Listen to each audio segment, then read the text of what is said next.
Hello everyone, welcome back. So, today's video I would like to do on skills and tools, and I will be going over fire starters. Now, the building that I live in, pretty much everybody has electric stoves. There's no gas for anything. There's no gas heaters, no nothing. It's all electric. Now, with that being said, if there's a power outage that lasts more than a couple hours, a day or 2 days or a week, even, like in some areas, it sometimes tends to go out because of weather. It has not done that here in Chicago, but you never know. Either way, if there is a power outage, my stove is dead, and I have no way of cooking food, boiling water, even making a basic cup of tea. So, I do have fire starters, things that I can use to start fires. Now, there's the trusty old matches.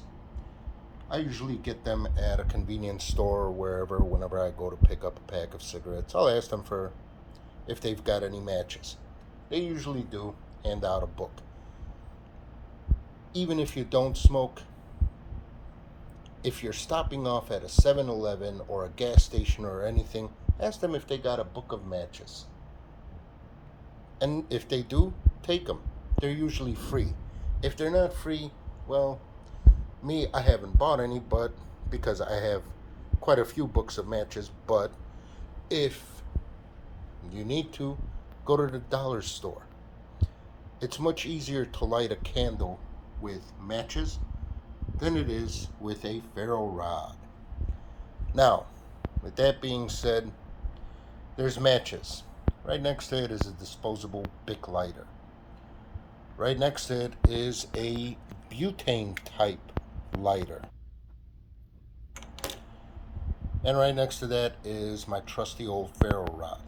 I bought that off Amazon. I forget, I think it was like $12 or $17. I forget how much, but compared to my thumb, as you can see, it's pretty thick. It's pretty well used too. I've had it for several years. It's pretty thick, pretty well used. It's 6 inches by, I believe it's 1/2 inch. It's 6 inches by 1/2 inch, so it's pretty heavy and it's pretty thick and it's pretty usable. And it comes with this little striker here too. And the striker's got, I don't know if you can see it, but it's got a ruler for I don't know what and a little wrench for I don't know what, because this thing's just a cheap, flimsy piece of metal. Uberleben, if you want to look that up on Amazon and buy one. I like it. It's pretty good. It's been lasting me for forever. And yeah, I would use it.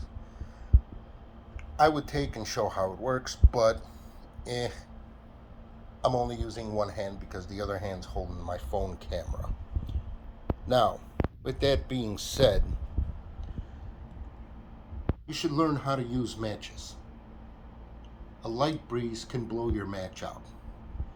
You should learn how to use a lighter because the wind can move the flame around and you could get burned. You should learn how to use a butane lighter because, well, it's kind of more of a directed flame. And you should definitely learn how to use a ferro rod because it's not a lighter.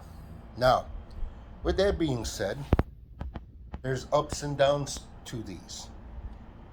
A book of matches takes up literally no space. But, each match is just one use, and that's it. But you could also take and light one match and use it to light the whole book, and poof, you got a nice big flame going for a short period of time. It is one use, one and done, and that's it. But you can create a big flame. With a lighter, it's not one use, it's not a one and done kind of thing. You can use it multiple times. Lighters do tend to break though sometimes. And when it runs out of fuel, it is almost useless. I say almost because if the flint and the roller haven't gone out yet, well then, you know, it's it's still, you can still use it to cast sparks and maybe light up something. I've done it before. It's kind of hard, but I mean, you can take and scrape off a bunch of flint with the roller real carefully, put it into a little pile on a piece of toilet paper, and use the sparks to light that up somehow. I mean, I've done it. It's kind of hard. Wouldn't do it outside in a light breeze because it won't work, but it is doable. You can, if you've got like flammable liquid, you can pour out a little bit of it and just use the sparks to light that up. That will work. So even if the lighter goes out of fuel, you have, it still has a use. Butane lighters. I like these because number one, they are refillable. Number two, if you get the right ones, they are pretty much windproof, and they're, well, yeah, they're refillable and they're windproof, but also they're great for campfires because you can direct the flame where you want it to go. It's almost kind of like a little blowtorch. Works pretty nice. And of course, trusty ferro rod. If all of these are dead, gone, destroyed, whatever, trusty ferro rod. I don't foresee this ferro rod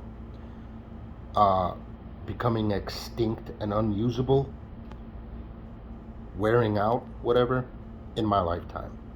Like I said, it's about 6 inches long and it's a ½ inch thick. It's a pretty nice, big, thick ferro rod. Honestly, I would recommend it instead of getting one of them quirky little tiny, thin, like a little toothpick ferro rod. If that's your thing, yeah, cool. If not, then not. But I would recommend this one because it is nice and big and thick. But you do need to learn how to use it properly. You do need to learn how to use it properly. There are methods for striking it to where you can cast the most sparks onto the object you want to light up. And you do have to prepare your fuel. You can't just put a sheet of paper down and poof, expect it to light that sheet of paper up.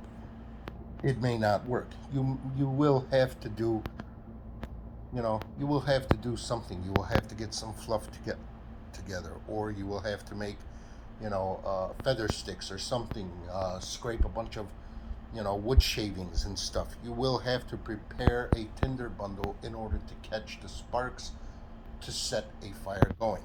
Whereas with lighters and matches, there's a lot less preparation that you need to do. With a lighter, you can take and grab a bundle of thin little wispy twigs and get it going right away.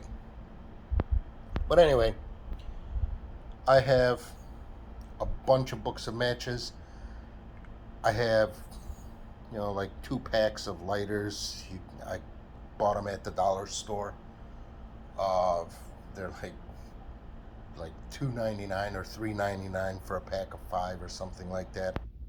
I have 1 butane lighter and I have two ferro rods in case one gets lost. I have 2 ferro rods. But with all of this, if the power ever goes out, I am pretty sure I can light a fire and get it going and cook a meal if I need to. Anyway, that's about it for this video. See you in the next one.